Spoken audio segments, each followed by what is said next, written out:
मैं तो मजाक करता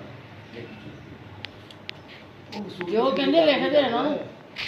एक पैंट जो बड़ा बड़ा मजाक करता कभी बुरा ना झूठ की सर जी मेरी गल सुन ना तुम जिस तरह कहने मैं लिख देना थोड़ा जिहा मशवरा करने कोई घर नहीं होता एक तुम देखो खुद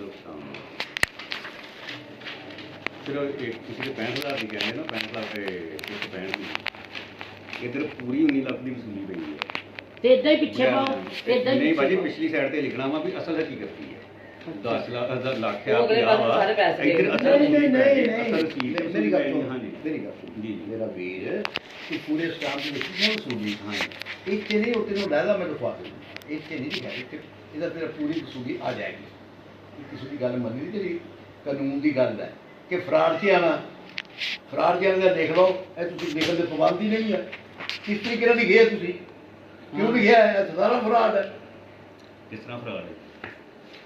है पुलिस पूरी कर दी पुलिस पूरी कर दी ਉਹ ਬਚ ਨਹੀਂ ਗਿਆ ਸੀ ਪੂਰੇ ਪੇਮੈਂਟ ਜਿਵੇਂ ਭੈਣ ਨੇ ਕਹਿਣਾ ਸੀ नहीं उधर हो गई है ना नहीं लिख सकते कानून की गल करो मैं कानूनी तौर पर नहीं ना लिख कानूनी सकते तौर पे ਬਾਜੀ ਵੇ ਮੈਨੂੰ ਭਾਈ ਨੇ ਨਾ ਕਮਾਲ ਹੈ ਨਾ ਮੇਰੀ ਭੈਣ ਨੇ ਕਹਿਣਾ ਮੈਂ ਕਿਹਾ ਭਾਈ ਭੁੱਲ ਗਿਆ ਕਰ ਲੈਂਦੇ ਫਿਰ ਬਾਜੀ ਮੇਰੀ ਸ਼ਾਬਾਸ਼ ਨਹੀਂ ਬਣਦੀ ਤੁਸੀਂ ਮੇਰੇ ਗੁੱਸੇ ਨਾਲ ਕੀ ਨਹੀਂ ਜਾਂਦੇ ਤੁਹਾਨੂੰ ਗੁੱਸੇ ਕੋਈ ਗੱਲ ਨਾਲ ਨਹੀਂ ਤੁਹਾਨੂੰ ਕਦੋਂ ਗੁੱਸੇ ਨਾਲ ਬੋਲਣ ਦੇਈ ਨਾ ਮੈਂ ਮਾਣ ਬੋਲਣ ਦੇਈ ਉਹ ਸਿਰਫ ਮਰਾਨ ਨੇ ਥੋੜੀ ਜਿਹੀ ਗਲਤ ਗੱਲ ਕੀਤੀ ਤਾਂ ਬੋਲੀ ਕਿਉਂ ਅਸੀਂ ਅਸੀਂ ਉਹ ਪੈਸਿਆਂ ਦੀ ਗੱਲ ਫਾਇਦਾ ਕਰਦੇ ਆ ਵੀ ਪੈਸੇ ਇਹ ਮਾਂ ਦਊਗਾ ਭਾਈ ਆਪਾਂ ਮੈਂ ਨਾਂ ਨਹੀਂ ਤੁਹਾਡੇ ਅੱਛਾ ਗੱਲ ਸੁਣੋ ਇਹਨੂੰ 3 ਘੰਟੇ ਉੱਤੇ ਮੁਤਮਿਨ ਕਰਨੇ ਆ ਰਾਤ ਦੀ ਮੇਰੇ ਘਰ ਚ ਲੜਾਈ ਪਈ ਇੰਨੀ ਜ਼ਿਆਦਾ ਹੁਣ ਉਹਦਾ ਵੀ ਤਾਂ ਬੰਦਾ ਮੁਤਮਿਨ ਕਰਨਾ ਕਿ ਨਹੀਂ ਕਰਨਾ ਸਾਡੇ ਨਾਲ ਗੱਲ ਇਹ ਹੋਈ ਸੀ ਜਿਹੜੇ 3 ਮਰਲੇ ਪਲਾਟ ਹਾਂ ਉਹਨਾਂ ਨੂੰ ਵੀ ਮੁਤਮਿਨ ਕਰਨਾ ਕਿ ਨਹੀਂ ਗੱਲ ਇਹ ਹੋਈ ਸੀ 3 ਮਰਲੇ ਪਲਾਟ ਤੇ मैं ਅੱਛਾ ਮੈਂ ਭੌਂਕੀ ਜਾਵਾਂ ਸਾਰੇ ਕਰਤੂਤਾਂ ਖੋਲਾਂ ਤੁਹਾਡੀਆਂ ਫਿਰ ਇੱਕ ਮਿੰਟ ਮੇਰੀ ਤਾਂ ਗੱਲ ਸਾਰੀ ਉੱਥੇ ਜਗ੍ਹਾ ਦੀ ਕਰਤੂਤ ਖੋਲਾਂ स्टाम्प कवर ਲੋ ਮੈਂ ਜਿਹੜੀ ਗੱਲ ਕਰਨੇ ਮੈਂ ਮਾਮੂ ਚਲੋ ਗੱਲ ਕਰਨੇ ਸਾਡੇ ਨਾਲ ਦੀ ਇਹ ਗੱਲ ਹੋਈ ਸੀ ਭਾਜੀ ਦੀ ਗੱਲ ਹੋਈ ਇਸ ਵੇਲੇ ਅਜੇ ਮੈਨੂੰ ਦਿੱਤੀ ਜਾਂਦਾ ਉਹ ਵੈਸੇ ਆ ਮਾਮੂ ਦੀ ਸਮਝ ਨਹੀਂ ਆਉਂਦੀ ਮੈਨੂੰ ਕੀ ਕਰਦਾ पाँच लाख ले लो ਮੈਂ ਬੈਠੀ ਨਹੀਂ ਹੋਇਆ ਸੀਗਾ वो है 5 लाख की फिगर तो देखा थले अब सूट पाया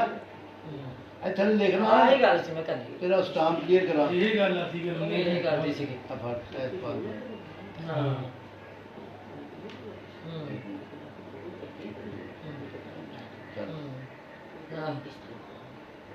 ਇਹ ਗੱਲ ਟੈਨਸ਼ਨ ਕਰ ਤੂੰ ਆਪਣੇ ਘਰ ਆਉਂਦੇ ਮੈਂ ਆ, ਉਹ ਬੈਠੀ ਕਿਹੜਾ ਹਾਂ, ਬੱਚਾ ਬੈਠੀ ਦਾ ਹਾਂ। ਸਾਡੀ ਅਸੀਂ ਮੋਟੀ ਸਾਡੀ ਇਹਨੂੰ ਉੱਥੇ ਹੁਣ ਤੇਰਾ ਸਟਾਂਪ ਤੁਸੀਂ ਵੀ ਨਹੀਂ ਦੱਸੋ ਆਪਣੀ ਇਬਾਦਤ ਤੇ ਕਰ ਸਕਦਾ ਹਾਂ ਬੁਖਾਰ ਕੋਈ ਨਹੀਂ ਇਹਨੂੰ ਲੱਗ ਹੁਣ काम मुकम्मल होया आ जो कुछ नहीं गया गलत सीगा ਹਾਂਜੀ ਹੁਣ मैं सही करवाया ਹੁਣ ਇਹ ਪਿੱਟ ਕਿਸੇ ਗੱਲ ਸਮਝ ਨਹੀਂ ਆ ਰਹੀ ਕੋਈ ਨਹੀਂ ਲੱਗ ਤੁਹਾਨੂੰ ਪਤਾ ਜਿਹੜੀ ਗੱਲ ਦਾ ਹੁੰਦਾ ਮੈਨੂੰ ਨਹੀਂ ਦੇਖ ਤੁਸੀਂ ਦੇਖੋ ਮੈਂ ਘਰ ਚ ਮੈਨੂੰ ਇਹ ਦੱਸ ਕਿੰਨਾ ਚਿਰ ਹੋਇਆ ਤੁਹਾਨੂੰ ਪ੍ਰਾਪਤ ਕੀਤੀ ਦਿੱਲੀ ਦੀ ਤਾਂ ਵੈਸੇ ਪ੍ਰਾਪਰੀ ਵੀ ਸਾਲ ਹੋ ਗਈ ਹੈ ਵਿਸ਼ਾਲ ਹੋ ਗਿਆ ਇਹ ਜਿਹੜੀ ਚੀਜ਼ ਹੈ ਇਹ ਬੰਦਾ ਉਸਨੇ ਲਿਖਦਾ ਹੁੰਦਾ ਇਹਦਾ ਅਲੱਗਾ ਸਿਸਟਮ ਹੈ ਇੱਥੇ ਤੂੰ ਲਿਖ ਲਿਆ ਇਹਨੂੰ ਗਲਤ ਲਿਖਿਆ ਤੂੰ ਗਲਤ ਲਿਖਿਆ ਹੁਣ ਤੇਰਾ ਸਟਾਮ ਮੁਕੰਮਲ ਹੋਇਆ ਜਾਂ ਨਹੀਂ ਹੋਇਆ ਆ ਕਰ ਦੋ ਨਹੀਂ ਤਾਂ ਮਿਹਨਤ ਉਹ ਵੀ ਉਹਨੇ ਕੋਲੇ ਭੇਜੋ ਤੁਸੀਂ ਮੇਰੀ ਗੱਲ ਤੇ ਬਾਤ ਮੈਂ ਹੁਣ ਇਹਦੇ ਕੋਲ ਅਸੀਂ ਤੇ ਵੀ ਕਰਾਓ ਭਾਈ ਆ ਕੀ ਤੇ ਹੋ ਜੀ ਸਭ ਤੇ ਕਰਦਾ ਪਹਿਲਾਂ ਬਾਜੀ ਪਹਿਲਾਂ ਇਹ ਕਰ ਲਵੋ ਨਾ ਚਲੋ ਠੀਕ ਕਿਸੇ ਹੈ ਹੱਦ ਤੱਕ ਰਹੀਏ ਤੇ ਇੱਥੇ ਰਹਾਂਗੇ ਮੈਨੂੰ ਪਹਿਲਾਂ ਤੁਸੀਂ ਸ਼ਾਹ ਸਾਹਿਬ ਦੱਸਣਗੇ ਤੁਸੀਂ ਭੈਣ ਹੋ ਉਹ ਚਲੋ ਸ਼ਾਹ ਸਾਹਿਬ ਸਾਰੀ ਗੱਲ ਦੱਸਣਗੇ ਨਾ ਮੈਂ ਕਰ ਤਫਸੀਲ ਨਾਲ ਜੇ ਨਹੀਂ ਪਤਾ ਤਾਂ ਪੁੱਛ ਲਓ ਚਾਚੂ ਨੂੰ ਨਹੀਂ ਨਹੀਂ ਉਹ ਕਰਨਗੇ ਸਾਰੀ ਗੱਲ ਉਹਨਾਂ ਨੇ ਸਾਰਾ ਕੁਝ ਸਾਡਾ ਰੌਲਾ ਸੁਣ ਲਿਆ ਉਹਨਾਂ ਨੂੰ ਕਿਹੜਾ ਰੌਲੇ ਦਾ ਆਪਣੇ ਦਾ ਪਤਾ ਨਹੀਂ ਸੀ ਸਾਰੇ ਰੌਲੇ ਦਾ ਉਹਨਾਂ ਨੂੰ ਪਤਾ ਸੀ ਜਦੋਂ ਦੇ ਆਏ ਤੇ ਇਹੀ ਬਹਿਸ ਹੁੰਦੀ ਹੈ ਰਮਜ਼ਾਨ ਕੋਲ ਆਇਆ ਆ ਕਿਸੇ ਗੱਲ ਦੇ ਵਿੱਚ ਨਹੀਂ ਆਉਣ ਦਿਆ ਸੀ ਕਰ ਸਾਹਿਬ ਸਾਡੀ ਪਹਿਲਾਂ ਨਾ ਬਾਜੀ ਜਿਹੜਾ ਨਾ ਜਿੰਨਾ ਵੀ ਗੱਲ ਇੰਨਾ ਕਨਫਿਊਜ਼ਨ ਬੜਾ ਹੈ ਦੇਖੋ ਨਾ ਹਰ ਬੰਦਾ ਮੈਂ ਮਾੜਾ ਬੰਦਾ ਮੈਂ ਧੀ ਆ ਭੈਣ ਆ ਉਹ ਯਾਰ ਐ ਟਾਈਮ ਤੂੰ ਉਹ ਕੀ ਆ ਗੱਲ ਭਾਈਆ ਪਤਾ ਇੱਧਰ ਸੁਣ ਸਾਡੀ ਦੇਖ ਕੇ ਲਿਆ ਸੈਨ ਗੁੱਠੇ ਕਰਨੇ ਮਾਮਲਾ 2 ਲੱਖ ਰੁਪਏ ਦੀ ਗੱਲ ਹੈ ਨਾ ਇੱਧਰ ਸੁਣ ਮੇਰੀ ਭੈਣੇ 2 ਲੱਖ ਦੀ ਨਹੀਂ ਉਹ ਕੀ ਆ ਮੈਂ ਸਮਝਾਤਾ ਉਹਨਾਂ ਨੂੰ ਕਹਿਣ ਜਿਹੜਾ ਤੇਰਾ ਉਹ ਮੇਰਾ ਇੱਕ ਪੈਂਟ ਨਹੀਂ ਸ਼ਾਹ ਸਾਹਿਬ ਕੋਈ ਗੱਲ ਸੁਣੋ ਵੀ ਨਾ ਇੱਕ ਸਾਈਨ ਕੋਈ ਨਹੀਂ ਨਾ ਜਿੰਨੇ ਤੱਕ ਤੁਸੀਂ ਮੇਰਾ ਤੁਹਾਡਾ ਬੱਚਾ ਹੈ ਨਾ ਮੈਨੂੰ ਵੀ ਮੁਸਲਮਾਨ ਅੱਛਾ ਅੱਛਾ ਚਲੋ ਦੱਸੋ ਦੱਸੋ 5 ਲੱਖ ਦੀ ਸੂਝੀ ਹੋਈ ਹੈ ਜੀ ਨਾ ਜੀ ਸਰਕਾਰ ਤੁਸੀਂ ਕਿਹਾ ਵੀ ਸਾਈਨ ਕਰ ਲਓ ਕਰ ਲੈਂਦੇ ਆ ਮੇਰੀ ਭੈਣ ਨੂੰ ਦੱਸਦੀ ਵੀਰੇ ਐਨੇ ਕਰਕੇ 5 ਲੱਖ ਪੂਰਾ ਕਰ ਹਾਂਜੀ ਅੱਛਾ ਗੱਲ ਸੁਣੋ ਮੇਰਾ ਹੱਥ ਵੱਡਾ ਹੋ ਭਾਜੀ ਗਿਆ ਉਹ ਲੈ ਦੱਸ ਹੋ ਗਿਆ ਪੈਸੇ ਪੂਰੇ ਹੋਏ 2 ਹੋਏ ਤੇ ਕਹਿਣ ਬੱਚੇ ਦਾ ਅੰਮਾ ਨੂੰ ਟੈਨਸ਼ਨ ਬੜੀ 2 ਲੱਖ ਹੁਣ ਸੁਣ ਲਓ ਹਾਂਜੀ ਠਹਿਰ ਕੇ ਕਰੀ ਮੈਂ ਬੈਠਾ ਹਾਂ ਘਰ ਬੈਠਾ